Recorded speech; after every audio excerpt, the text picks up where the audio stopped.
भारत की मुर्रा नस्ल की भैंसों की धाक दुनिया भर में है, लेकिन मुर्रा नस्ल के सर्वश्रेष्ठ बुल से बड़ी तादाद में सीमन हासिल करना संभव नहीं था। ऐसे संकट से उबरने के लिए देश में मुर्रा नस्ल के सर्वश्रेष्ठ बुल के क्लोन तैयार किए गए। इस क्षेत्र में कार्य कर रहे वैज्ञानिकों की नई उपलब्धि यह है कि तैयार क्लोन बुल की प्रजनन गुणवत्ता के लिहाज से सर्वश्रेष्ठ पाए गए। मुर्रा नस्ल की भैंसों को लेकर पूरी दुनिया में भारत का एक छत्र राज कहा जा सकता है, लेकिन मुर्रा नस्ल की भैंसों को किस तरीके से और ज़्यादा पूरे देश में उनका उत्पादन किया जाए, उनकी दूध बढ़ाने की क्षमता को किस तरीके से विस्तार उसका हो, तमाम वो चीज़ें भैंस अनुसंधान केंद्र हिसार के वैज्ञानिक उस पर काम कर रहे थे। और इसी पर बातचीत के लिए हमारे साथ इस वक्त वो पूरी टीम मौजूद है। दरअसल क्लोनिंग के जरिए यहाँ सांड तैयार किए गए थे भैंसों में बेहतर प्रजनन क्षमता, उनकी गुणवत्ता को बढ़ाने को लेकर, और इन्हीं सांडों पर काम करने वाले जो वैज्ञानिक इस वक्त हमारे साथ मौजूद हैं। क्लोनिंग के जरिए भी क्या बेहतर सीमन प्रोड्यूस किया जा सकता था, तमाम वो सवाल इनका जवाब देने का काम वैज्ञानिकों की तरफ से किया गया है। केंद्रीय भैंस अनुसंधान संस्थान हिसार के वैज्ञानिकों की टीम इस वक्त हमारे साथ मौजूद है। सर, मुझे ये बताइए कि किस तरह का ये शोध था, किस तरह की ये रिसर्च थी और अब किस तरह के फायदे हमें मिलने वाले? मैं एक तरह से कहूँ तो भैंसों में जो सांडों की भैंस को संवर्धन के लिए, भैंस की जन्म प्लाज्म को आगे बढ़ाने के लिए सांडों की हमारे देश में बहुत ज़्यादा कमी है। इस कमी को पूरा करने के लिए क्लोनिंग एक बहुत अच्छी टेक्निक है और उसका प्रयोग करके हमने 2015 में एक क्लोन तैयार किया था जिसका हिसार गौरव नाम रखा गया है। 2 क्लोन एनडीआरआई में 2010 और 2013 में पैदा हुए थे।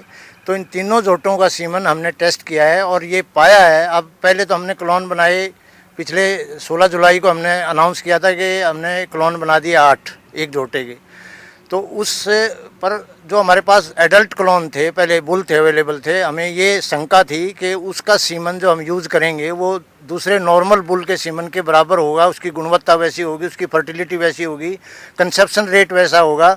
तो इस टेस्टिंग के लिए हमने ये टेस्ट तीनों जोटों का सीमन यूज़ किया और मुझे बताते हुए हर्ष हो रहा है कि वो हूबहू उसी गुणवत्ता का, उसी कंसेप्शन रेट के साथ, उसी फर्टिलिटी के साथ ये क्लोन बुल का सीमन पाया गया है और ये एक बहुत बड़ी रिसर्च है। दूसरी इसमें ये रहा है कि जो कोई झोटा पहले मर गया और उसका सीमन भी आज हमारे पास है, तो हमने इस तकनीक में भी दक्षता हासिल कर ली है कि उसके सीमन के लेकर हम उस बुल को दोबारा जिंदा कर सकते हैं।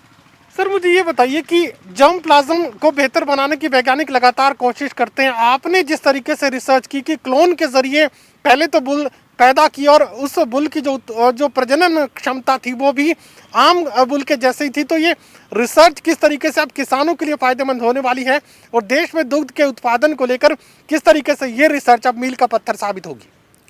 देश में जो जोटों की कमी है वो अच्छे सांडों की कमी हम कहेंगे।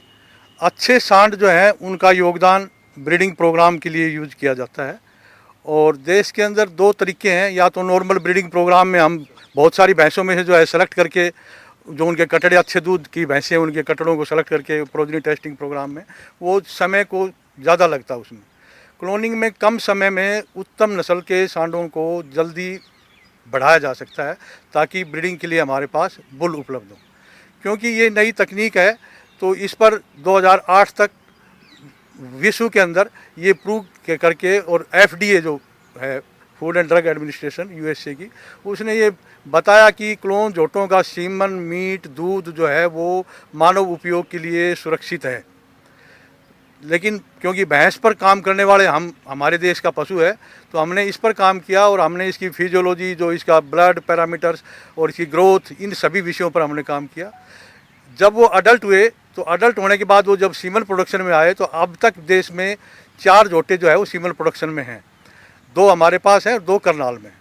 तो 3 जोटे जो मुर्रा नस्ल के थे जो सीमन प्रोडक्शन में लास्ट ईयर तक आ चुके थे, उनके सीमन को ऊपर टेस्टिंग की गई और उनकी सीमन की फर्टिलिटी, कासा पैरामीटर्स और जो पैरामीटर्स हम नॉर्मल बुल्स के स्टडी करके बुल को पास करते हैं ब्रीडिंग के लिए, वो सारे पैरामीटर्स हमने स्टडी करके, और जैसा बताया गया है कि हमने पाया कि वो उनके बराबर मिले हैं। चलिए, दुग्ध उत्पादन के क्षेत्र में अब क्रांति लाने की तैयारी वैज्ञानिकों की तरफ से कर ली गई है। साथ ये बात कही जा रही है कि मुर्रा नस्ल के जर्म प्लाज्म को अब देश के कोने कोने तक पहुंचाने को लेकर जो क्लोनिंग का तरीका इख्तियार किया गया वो पूरी तरीके से कामयाब हो चुका है। ऐसे में देश भर में दुग्ध के उत्पादन को लेकर, उसमें बढ़ोतरी को लेकर ये जो शोध है, ये जो रिसर्च है और ये जो कामयाबी वैज्ञानिकों को हासिल हुई है, दरअसल एक मील का पत्थर साबित होगी।